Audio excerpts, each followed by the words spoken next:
वारी हा प्रकार इतका जवळचा काय, प्रत्येक काय घेतात, भाकरी आणि शिदोरी घेतात बरोबर. सोबत आणि निघतात पायी वाट.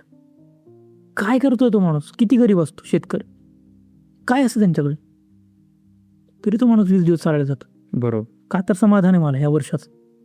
1 वर्ष मी काहीतरी काम केलंय शेतीमध्ये, मी राबलोय, कष्ट केलेत, माझ्या पोरांना शिकवतोय, पोरीला शिकवतोय, त्यांचं आयुष्य चालू आहे. माझं आयुष्य 20 दिवसात ह्या समाधानात माझं आयुष्य आहे. वा. तो मुद्दा आहे की मला वेगवेगळ्या ठिकाणची वेगवेगळी माणसं बघायला मिळतात, त्यांच्यामध्ये मी देव शोधण्याचा प्रयत्न करतोय, जो कदाचित मला इतकी वर्ष मिळाला नाही, आत्ता मिळेल. म्हणून प्रत्येक वर्ष वारी करणारे पण लोक आहेत. 6-6 महिन्याला वारी करतात लोक. 4 ज्या मोठ्या वाऱ्या आहेत त्या 4 मोठ्या वाऱ्या करतात लोक, त्यासाठी करतात. समाधान कोणाला आणि कुठे शोधायचंय आणि कुठे मिळेल आपण नाही सांगू शकत. हाच विषय असतो की खूप मोठ्या मोठ्या ठिकाणी आणि मी किती भारी ठिकाणी चाललोय आणि मला किती छान वाटतंय, खूप वेगळा विषय. बरोबर. तर जेव्हा आपण माणसांमध्ये शोधतो ना, माणसांमध्ये बघतो ना, तिथे जे आत्मिक समाधान मिळतं ना, ते कुठेच मिळू शकत नाही. म्हणून मला वाटतं की मी नशीबवान आहे की मी कलाकार म्हणून जन्माला आलो, कारण मला प्रत्येक माणसाकडे बघण्याचा एक दृष्टिकोन मिळालाय आता. ऍटलिस्ट माणूस म्हणून बघण्याचा दृष्टिकोन मिळालाय मला. मी एका पर्टिक्युलर जातीचा आहे म्हणून मला पाहण्याची गरज वाटत नाही. करेक्ट. आणि भासतही नाही कधीच. म्हणूनच म्हटलं ना की ती शिदोरी जी आणलेली असते ती मला शिदोरी खायची इच्छा असते. कोणत्या जातीच्या माणसाची जी शिदोरी ह्याची मला देणं घेणं नसतं तिथं. करेक्ट. कारण तो शेवटी वारकरी असतो, भक्त आहे तो, बरोबर. ती माऊली आहे. म्हणून प्रत्येक जण एकमेकांना संबोधताना सुद्धा माऊलीच म्हणतात, पुरुष असो स्त्री असो.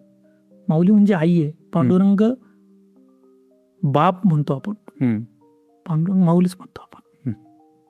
त्यात विठू माऊली, माऊली काय आहे, त्यामुळे माऊली येते. कारण प्रत्येकामध्ये मला माऊली दिसते, प्रत्येकामध्ये वेगळ्या पद्धतीने मी देव शोधतोय. आता मी मग तो सापडतोय रादर. म्हणून तर मी 20 दिवस देतोय ना कुठल्या तरी गोष्टीला. बरोबर. वाया नाही ना घालवते मी ते 20 दिवस. हा मुद्दा आहे. म्हणून वारकरी संप्रदाय एक वेगळीच लेवल आहे बाकीच्या गोष्टींपेक्षा. म्हणजे तो आपला आध्यात्मिक वारसा आहे तो. हा, आपला आध्यात्मिक वारसा आहे, नक्कीच आध्यात्मिक वारसा आहे. पण त्याहीपेक्षा आता कसं व्हायला लागले हल्ली की वारी करून बघू, वारी कशी असते यासाठी काही लोक जातात. काही जण खरंच घरातून त्रासलेले असतात म्हणून वारी करायला जातात, आणि काही जण मनापासून जातात की नाही मला ते पाहायचंय, ते रूप पाहायचंय, ते एन्व्हायरमेंट मला अनुभवायचंय. प्रत्येक गोष्टीचं रिंगण असेल, वेगळाच हे तो नशा आहे ती वेगळी. रिंगण पाहणं, त्या माणसांसोबत दिंडीमध्ये चालत जाणं, बरोबर, त्या टाळांचा आवाज, तो जो जयघोष असतो, एनर्जी येते, वाईब्स येतात, बरोबर, वेगळाच विषय येतो. म्हणून म्हटलं की प्रत्येकाचं समाधान, प्रत्येकाची शांतता ही वेगळी, तशी त्या लोकांना वारीमध्ये मिळते. बरोबर. त्यामुळे अध्यात्म इतकं सॉर्टेड आहे, बाकी काही नाही. सहज आहे ना, सहज सगळे, काही वेगळं करण्याची गरज नाहीये. आपल्या जे हाऊस होल्ड चॉर्जेस आहेत त्याच्यात फक्त बाहेर जायचंय थोडंसं आणि 20 दिवस तिकडे द्यायचे. करेक्ट. मला माहिती माझं वर्ष कसं जाणार आहे पुढचं, हे 20 दिवस हे केल्याने मी तिकडे 20 दिवस जातोय.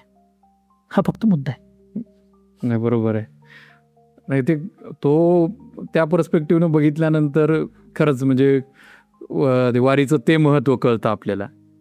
नाही म्हणजे आता एक कोट होता की you can not travel same road twice, असा तो कोट होता. किंवा हाच कोट मी दुसरीकडेही सेम याच्यात वाचला होता की you can not read same book twice. सेमच आहे. पहिल्यांदा मला वाटलं की असं कसं शक्य आहे, मी 2दा तर वाचू शकतो बुक. पण मला नंतर कळलं की तुम्ही ती बुक वाचल्यानंतर किंवा तुम्ही तो रस्ता चालल्यानंतर तुम्ही नसता, तुम्ही चेंज झालेले असता. सो ते बुक तिथंच राहतं, पण तो पर्सनच नाही आहे ना. तो बिफोर अँड आफ्टरवाला पर्सन आहे, तोच चेंज झालाय.